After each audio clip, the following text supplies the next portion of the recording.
Yes. മാഷേ, ദാക്ഷായണി വേലായുധൻ പരിചയപ്പെടുത്തേണ്ട കാര്യമൊന്നുമില്ല. ഇനി ഇത് അറിയാത്തത് ആരും ഇല്ല എന്ന് വേണമെങ്കിൽ പറയാം. കാരണം മുളവുകാടുകാരിയായിരുന്ന ദാക്ഷായണി വേലായുധനെ പക്ഷെ കണ്ടെടുക്കാൻ മോദിയുടെ ഒരു മോദി വേണ്ടി വന്നു എന്ന് പറയുന്നതായിരിക്കും വാസ്തവം. ഇപ്പൊ ഏറ്റവും സന്തോഷകരമായ ഒരു സംഭവം ഉണ്ടായിരിക്കുന്നത് നമ്മുടെ കൊച്ചിൻ കോർപ്പറേഷൻ അവർക്ക് എന്താ പറയാ, അവരുടെ ഒരു പ്രതിമ അനാച്ഛാദനം ചെയ്തിരിക്കുന്നു, ഒരു റോഡിന് അവരുടെ പേര് നൽകിയിരിക്കുന്നു എന്നുള്ള കാര്യം കൂടി സംഭവിച്ചിട്ടുണ്ട്. വളരെ സന്തോഷം തോന്നുന്ന ഒരു കാര്യമാണ്. പക്ഷെ അതിലും മോദി വേണ്ടി വന്നിരുന്നു. എവിടെ?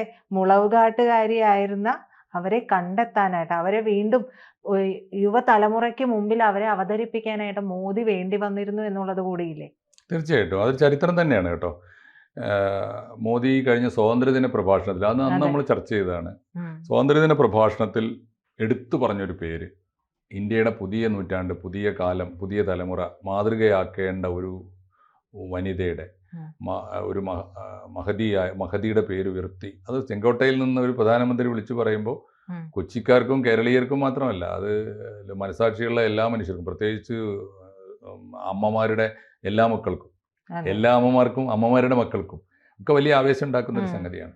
അപ്പോൾ അത് മോദി നിമിത്തമായി, മോദി അതിന് കാരണമായി എന്നത് അക്ഷരാർത്ഥത്തിൽ ശരിയാണ്. കാരണം കഴിഞ്ഞ ദിവസം ആണ് മുളവുകാട് എന്ന ദ്വീപിൽ അവർക്ക് വേണ്ടി ഒരു സ്മാരകം ഉണ്ടാകുന്നു. എത്ര കാലം കഴിഞ്ഞിട്ട് അവർ മരിച്ചിട്ട്, ഇപ്പോൾ എനിക്ക് തോന്നുന്നു എത്രയായി, ഇപ്പം മരിച്ചിട്ട് ഏതാണ്ട് 47 കൊല്ലമായി. മരിക്കുന്നത് 78 എൻ്റെ ഓർമ്മ. 78 മരിച്ചത്. സത്യത്തിൽ മുളവുകാടുകാർ പോലും മറന്നു പോയിട്ടുണ്ടാകണം അവരെ തിരിച്ചു പിടിക്കണം തോന്നിയല്ലോ. അവരുടെ നാട്ടില് അവരുടെ പ്രതിമ അനാച്ഛാദനം ചെയ്യുന്നു. ഇനി ആര് വന്നാലും ദാക്ഷായണി വേലായുധനെ കാണാതെ മുളവുകാട് കാണാൻ പറ്റില്ല. അതുപോലെ തന്നെ ഒരു ഗ്രാമത്തിന്, ആ ദ്വീപിലെ ഒരു റോഡിന് അവരുടെ എന്തെങ്കിലും ഓർമ്മകളുള്ള, അല്ലെങ്കിൽ പണ്ട് വീടുണ്ടായിരുന്നൊക്കെ സ്ഥലമാകാം ആ റോഡിന് പേര് കൊടുത്തിരിക്കുന്നു. ഇത് കൊടുക്കാൻ വന്നത് തീർച്ചയായിട്ടും കൊച്ചി കോർപ്പറേഷൻ ആയതുകൊണ്ട് മന്ത്രിമാരെക്കാൾ അവർ പരിഗണിക്കുക പ്രതിപക്ഷ നേതാവിനെയാണ്. വി.ഡി. സതീശൻ വന്നാണ് അത് അനാച്ഛാദനം ചെയ്തത്. നല്ല കാര്യം. പക്ഷേ അത് കോൺഗ്രസ് ചെയ്ത ആ സൽക്കർമ്മത്തെ അഭിനന്ദിക്കുമ്പോൾ തന്നെ പ്രജിത പറഞ്ഞൊരു കാര്യം വളരെ ശരിയാണ്. ഇത്രയും കാലം 78 കൊല്ലമായിട്ട് ഇവർക്ക്, മരിച്ചിട്ട് തന്നെ 48 കൊല്ലമായി. അപ്പോൾ അവർക്ക് ഇപ്പോഴാണല്ലോ അത് തോന്നിച്ചതിൽ നമ്മുടെ പ്രധാനമന്ത്രിക്ക് പങ്കുണ്ടെങ്കിൽ അതിന് പ്രധാനമന്ത്രിക്ക് നന്ദി പറയണം. ചെറിയ കാര്യമല്ലാതെ. പക്ഷേ എന്തായാലും എനിക്ക് സന്തോഷം തോന്നുന്നൊരു കാര്യം, ഞാൻ എപ്പോഴും ഓർക്കുന്നത്, ഞാൻ ഈ ദാക്ഷായണി വേലായുധൻ എന്ന പേര് ചരിത്രത്തിൽ ഇങ്ങനെ മിന്നിച്ചു പോയ പേരുകളിലൊന്നാണ്. പക്ഷെ പിന്നീട് സൂക്ഷ്മമായി അവരെ ശ്രദ്ധിക്കേണ്ടതുണ്ട് എന്ന് എനിക്ക് തോന്നിച്ചത് എൻ്റെ വായനയിൽ, ചരിത്ര വായനയിൽ ഒരു പുസ്തകം വന്നുപെട്ടു. കൽക്കത്ത യൂണിവേഴ്സിറ്റിയിലെ ഹിസ്റ്ററിയിലെ പ്രൊഫസറായിട്ടുള്ള ഡോക്ടർ അച്യുത് ചേതൻ്റെ ഒരു പുസ്തകം അടുത്ത കാലത്താണ്, ഞാൻ കഴിഞ്ഞ 2 കൊല്ലം മുമ്പാണ് എൻ്റെ കയ്യിൽ വന്നുപെട്ടത്. ആ പുസ്തകത്തിൻ്റെ ഒരു പരസ്യം കണ്ടു ഞാൻ ഹിന്ദുവിൽ. പരസ്യം കണ്ടപ്പോൾ എൻ്റെ മോളോട് പറഞ്ഞു, എടി ഇങ്ങനെ ഒരു പുസ്തകം വന്നിട്ടുണ്ട്. ആ പുസ്തകത്തിൻ്റെ പേരെന്താണെന്നറിയോ? The mothers of Indian republic എന്നാണ്. അത് ചോദിച്ചു, ഇന്ത്യൻ റിപ്പബ്ലിക്കിൻ്റെ അമ്മമാർ. ആ ടൈറ്റിൽ തന്നെ വല്ലാതെ എന്നെ വല്ലാതെ ഉണർത്തി. അപ്പോൾ ഞാൻ അതിൻ്റെ ഡീറ്റെയിൽസ് നോക്കുമ്പോൾ അതിനെക്കുറിച്ച് റിവ്യൂ വന്നിട്ടുണ്ട് ഹിന്ദുവിൽ. എന്താ ഡീറ്റെയിൽസ് എന്ന് വെച്ചാൽ, നമ്മൾ ഈ ഭരണഘടനാ നിർമ്മാണ സഭ എന്ന് കേട്ടിട്ടുണ്ടല്ലോ, ഇഷ്ടംപോലെ കേട്ടിട്ടുണ്ട്. 300 പേരുണ്ടായിരുന്ന, 353 എത്ര പേരുണ്ടായിരുന്ന, 300-ലേറെ പേരുണ്ടായിരുന്ന ഒരു സഭയാണ് ഭരണഘടനാ നിർമ്മാണ സഭ. എല്ലാ രാഷ്ട്രീയ പാർട്ടികളുടെയും പ്രതിനിധികൾ, എല്ലാ സമുദായത്തിൻ്റെയും പ്രതിനിധികളൊക്കെ ഉണ്ടായിരുന്ന ഒരു ഭരണഘടനാ നിർമ്മാണ സഭയാണ്. ഭരണഘടനാ നിർമ്മാണ സഭ നമ്മൾ കേട്ടിട്ടുണ്ട്, അതിലുണ്ടായിരുന്ന കുറെ ആളുകളുടെ പേര് കേട്ടിട്ടുണ്ട്. അതിന്റെ ഡ്രാഫ്റ്റിംഗ് കമ്മിറ്റിയിൽ ഉണ്ടായിരുന്ന 10-15 പേരുടെ പേരും കേട്ടിട്ടുണ്ട്. പക്ഷേ അതിന്റെ ചെയർമാൻ, എപ്പോഴും നമ്മൾ ഭരണഘടന എന്ന് പറഞ്ഞാൽ ആരെ ഓർക്കുക? അംബേദ്കറാണ് ഓർക്കുക. അംബേദ്കർ ആയിരുന്നു അതിന്റെ ഡ്രാഫ്റ്റിംഗ് കമ്മിറ്റിയുടെ ചെയർമാൻ. അതുകൊണ്ട് രാവും പകലും ഉറക്കളച്ച് അദ്ദേഹം അത് എഴുതിയുണ്ടാക്കിയെന്നാണ് നമ്മുടെ ധാരണ. അപ്പോൾ ഭരണഘടനയുടെ നിർമ്മാണത്തിന്റെ മുഴുവൻ ക്രെഡിറ്റ് നമ്മൾ കൊടുക്കുന്നത് അംബേദ്കർക്കാണ്. അംബേദ്കർക്ക് കൊടുക്കുകയും വേണം. പക്ഷെ അപ്പോൾ ഇന്ത്യൻ റിപ്പബ്ലിക് ആരുണ്ടാക്കി എന്ന് ചോദിച്ചാൽ ഒരു അച്ഛനുണ്ടാക്കി എന്നാണ് നമ്മളൊരു ധാരണ. ഒരു അച്ഛനേ ഉള്ളൂ, അമ്മയെക്കുറിച്ച് ആരും പറയാറില്ല. അപ്പോഴാണ് ഈ പുസ്തകം വരുന്നത്, the mothers of Indian republic എന്ന് പറഞ്ഞാൽ ഈ ഭരണഘടനാ നിർമ്മാണ സമിതിയിൽ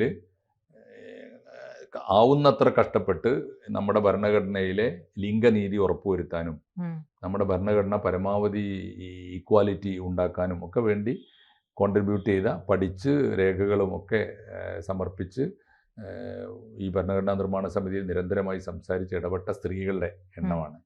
അതിൽ 9 പേര് സ്ത്രീകളാണ്. അപ്പോൾ ആ 9 പേരിൽ 3 മലയാളികളുണ്ട്. അതാണ് അത്ഭുതകരമായ കാര്യം. ഞാൻ ആ പുസ്തകം വരുത്തി വായിച്ചു. എൻ്റെ മോൾ അപ്പോൾ തന്നെ എനിക്കത് ഓർഡർ ചെയ്ത് വാങ്ങിച്ചെന്നപ്പോൾ ആ പുസ്തകം വായിച്ചു നോക്കുമ്പോഴാണ് ഞെട്ടുന്നത്. അപ്പോൾ ഇന്ത്യൻ റിപ്പബ്ലിക്കിന്റെ മാതാക്കൾ അല്ലെങ്കിൽ അമ്മമാർ, ആ അമ്മമാരിൽ 3 പേർ മലയാളികളാണ്. അതും നമ്മുടെ സമൂഹത്തിന്റെ ഒരു ക്രോസ് സെക്ഷനാണ് കേട്ടോ. ഒരാള് അമ്മു സ്വാമിനാഥനാണ്. അമ്മു സ്വാമിനാഥൻ എന്ന് പറഞ്ഞാൽ അറിയാലോ, ക്യാപ്റ്റൻ ലക്ഷ്മിയുടെയും മൃണാളിനി സാരാഭായിയുടെയും അമ്മ. പാലക്കാട്ടുകാരിയാണല്ലോ. അപ്പോൾ അവരാണ് ഒന്ന്, ചില്ലറക്കാരിയല്ല. രണ്ടാമത്തെ പേര് ആനി മസ്കരീനാണ്. ആനി മസ്കരീൻ എന്ന് പറഞ്ഞാൽ സാമുദായികമായി തന്നെ ആ ഒരു പ്രാതിനിധ്യമുള്ള കൂട്ടത്തിലാണ് ആനി മസ്കരീൻ. മൂന്നാമത്തെ ആള് ദാക്ഷായണി വേലായുധനാണ്.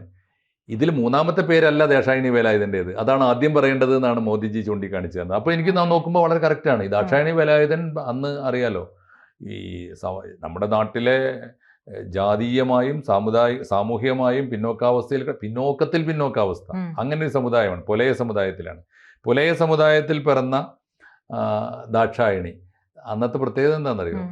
അറിയാലോ, എങ്ങനെയുള്ളൊരു കേരളമാണ് നമ്മൾ കടന്നു വന്നത്. പുലയ സമുദായത്തിൽപ്പെട്ട ഒരു പെണ്ണിന് കുപ്പായമിടാൻ അവകാശമില്ല. എന്തിന്?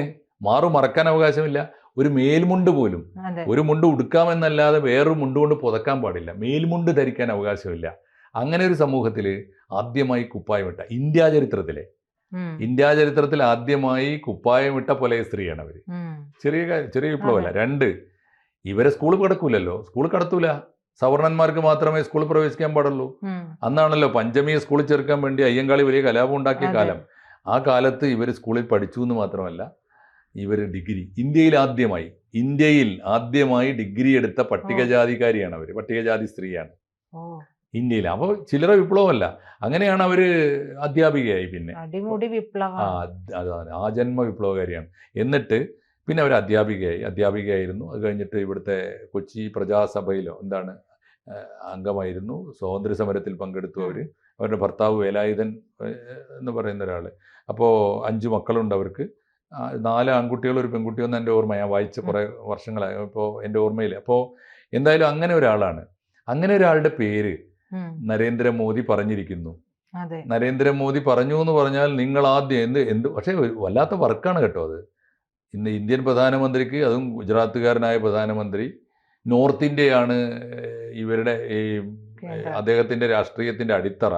അങ്ങനെ ഒരാൾ BJPക്ക് കാര്യമായ യാതൊന്നും ചെയ്യാനില്ലാതെ, ഇതുവരെ ഒന്നും കാര്യമായി ചെയ്യാൻ പറ്റിയിട്ടില്ലാത്ത കേരളത്തിലെ ഒരു അറിയപ്പെടാത്ത സ്ത്രീയെക്കുറിച്ച് എന്ന് പറഞ്ഞാൽ അക്ഷരാർത്ഥത്തിൽ അത് അറിയപ്പെടേണ്ട ഒരാളാണ് ദാക്ഷായണി വേലായുധൻ. നമുക്ക് ഭരണഘടന ഉണ്ടാക്കി തന്ന ഒരാളാണ്. അവരെക്കുറിച്ച് ഓർത്തു.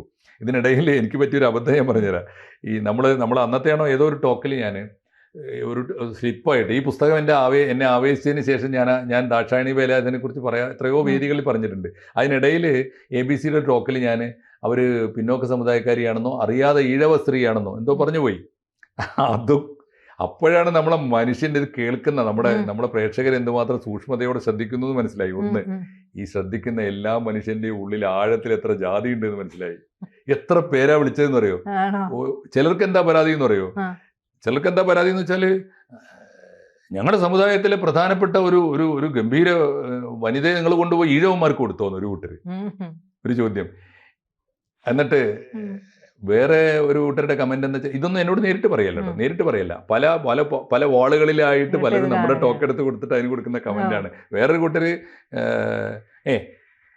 അവരുടെ ഒന്നും സേവനം വേണ്ട ഈഴവ സമുദായത്തിന് എന്ന് പറഞ്ഞുകൊണ്ട് അതിന്റെ സുപ്പീരിയോറിറ്റിയും ഈ പറഞ്ഞ ഇൻഫീരിയോറിറ്റി ഒക്കെ കാണിക്കുന്ന ഭയങ്കര രസമുണ്ടായി. ആ കൂട്ടത്തിൽ എന്നെ അടിക്കാൻ പറ്റുമോ നോക്കിയിട്ട് അതുകൊണ്ട് ആളുകൾ അതിൻ്റെ ഇടയിൽ നമ്മളെ ചിലര് വലിയ ദളിത് നേതാക്കന്മാരൊക്കെ തന്നെ, പേരുകേട്ട ദളിത് നേതാക്കന്മാർ അവരുടെ ഫേസ്ബുക്ക് പോസ്റ്റ് നമ്മുടെ ഈ ടോക്കിൻ്റെ ഈ ഒരു ശകലം എടുത്ത് കൊടുത്തിട്ട് പറയുകയാണ്, ABCയുടെ ടോക്കുകളൊക്കെ ഇങ്ങനെയാണ്, കണ്ടില്ലേ, ദാക്ഷായണി വേലായുധൻ ഈഴവ സ്ത്രീയാണെന്ന് പറഞ്ഞിരിക്കുന്നു. ഇത്രയല്ലോ ഇവർക്ക് വിവരമുള്ളൂ എന്ന് വെച്ചാൽ ABCക്ക് മുഴുവൻ കേൾക്കൂല. ഒന്ന് ABC മലയാളം എന്ന് പറഞ്ഞാൽ തന്നെ ഇവർക്ക് മുഴുവൻ വിവരം കേട്ടവരാണ്. ഈ അഹമ്മദ് മാഷ് അതിനേക്കാൾ വിവരം അങ്ങനെ ഉണ്ടല്ലോ. അങ്ങനെ അത് ചിന്തിക്കാൻ താല്പര്യമുള്ള ആളുകളുണ്ട് അങ്ങനെ. അതെ, അതാണ് മാഷെ ഇതിന്റെ ഒരു പ്രശ്നം. ഈ ആളുകൾ നമ്മൾ പറയുന്ന സ്ലിപ്പ് ഓഫ് ദി ടങ് ആയിരിക്കും, അതിനെ എടുത്ത് കാണിച്ചിട്ട് അവരുടെ ആവശ്യങ്ങൾക്കനുസരിച്ച് അത് ഉപയോഗിക്കും. കറക്റ്റാണ്, അത് ഉപയോഗിക്കുന്നത് ഞാൻ കണ്ടു. എനിക്ക് സന്തോഷം തോന്നിയൊരു കാര്യം എന്ന് വെച്ചാൽ അത്ര സൂക്ഷ്മമായിട്ട് കേൾക്കുന്നുണ്ട്. മാത്രമല്ല ഇവരുടെ ജാതി എന്തായാലും അവര് ഇന്ത്യയിൽ ഏറ്റവും പിന്നോക്ക ജാതിയിൽപ്പെട്ട പിന്നോക്ക ജാതിയിൽ പിറന്നുപോയത് അവരുടെ യോഗ്യതയോ അയോഗ്യതയോ അല്ല. നമ്മളെ സംബന്ധിച്ചിടത്തോളം അത് വലിയ പരിഗണനയാണ്, കൊടുക്കേണ്ടതുമാണ്. കാരണം ചരിത്രപരമായി ഒരു പിന്നോക്കമായി പോയ ഒരു സമുദായത്തിൽ നിന്ന് ഒരാൾ വന്നു എന്നുള്ളത്. അതുകൊണ്ട് ദാക്ഷായണി വേലായുധൻ്റെ പ്രത്യേകത അതാണ്. ഞാൻ പറഞ്ഞത്, ഇങ്ങനെ എല്ലാ നിലയിലും പ്രത്യേകതയുള്ള ഒരാളെ സ്വന്തം ജന്മനാട്ടുകാർ അംഗീകരിക്കുന്നു. അവരെ ഇത്രയും വൈകിയാണെങ്കിലും, നമ്മൾ പറയുമല്ലോ, വൈകിയാണെങ്കിലും അംഗീകരിക്കുന്നു. ബെറ്റർ ലേറ്റ് ദാൻ നെവർ എന്ന് പറയില്ലേ, അതുപോലെയാണ്. ഇപ്പോൾ അതും കോൺഗ്രസ് പാർട്ടി മുൻകൈ എടുത്ത് അവരാണ് ചെയ്യേണ്ടത്. കോൺഗ്രസ് പാർട്ടി അന്ന് കോൺഗ്രസ് പാർട്ടിയല്ലേ ഉള്ളൂ. അവർ സ്വാതന്ത്ര്യ സമരത്തിൽ പങ്കെടുത്തതും പ്രജാ കൗൺസിലിൽ അംഗമായതും ഭരണഘടനാ നിർമ്മാണ സമിതിയിൽ അവർ കൊണ്ടുപോയി നിയമിച്ചതും ഒക്കെ കോൺഗ്രസ് ആയിരിക്കും. അത് അന്നത്തെ കോൺഗ്രസ്. പക്ഷേ ഇത്രയും കാലം സ്വാതന്ത്ര്യാനന്തരമുള്ള ഈ കോൺഗ്രസ് 1978 ശേഷം അവർ മരിച്ചു പോയിട്ട് പോലും ഇത്രയും കാലം അവരെ ഓർത്തില്ല എന്ന് പറയുന്നത് അവരെ ഇപ്പം നമ്മൾ കുറ്റപ്പെടുത്തേണ്ട കാര്യമില്ല. ആ കുറവ് അവർ നികത്തിയല്ലോ. ഇത്രയും കാലത്തിന് ശേഷമെങ്കിലും അവർ ചെയ്തല്ലോ. പക്ഷെ ഇത്തരത്തിൽ നമ്മൾ ഓർക്കപ്പെടേണ്ട ചില വ്യക്തികളുണ്ട്, പല തരത്തിൽ സ്വാതന്ത്ര്യ സമരവുമായി ബന്ധപ്പെട്ട് ചേർന്ന് പ്രവർത്തിച്ചിട്ടുള്ള ആളുകൾ. പക്ഷെ അവരെ ഒന്നും ആരും ഉയർത്തിക്കൊണ്ടുവരാനായിട്ട് ശ്രമിച്ചിട്ടില്ല എന്നുള്ളതാണ്. ഈ ചരിത്രം പഠിക്കുന്ന പലരും ആകാംക്ഷയുടെ പുറത്തൊക്കെ നടത്തുന്ന പല യാത്രകളിൽ നിന്നും കിട്ടുന്ന ചില വിവരങ്ങൾ കുറിച്ച് വെച്ച് നമ്മൾ കാണാറുണ്ട്. അങ്ങനെ പലരും അങ്ങനെ പലരും പുറത്തു വരുന്നുണ്ട്. ഇവരെ കൂടി നമ്മൾ പഠിക്കേണ്ടതാണ് എന്നുള്ള വിവരങ്ങൾ പുറത്തു വരുന്നുണ്ട്. ചിലർക്ക് വേണ്ടി മാത്രമായി രചിക്കപ്പെട്ട പോലെ ആയി പോയിട്ടുണ്ടോ ചരിത്രം എന്നുള്ള സംശയവും ഇപ്പോഴത്തെ തലമുറയുടെ മനസ്സിലുണ്ട്. അതെ, ഉണ്ടായത് ഒരു പ്രധാനപ്പെട്ട ഡിവൈഡാണത്.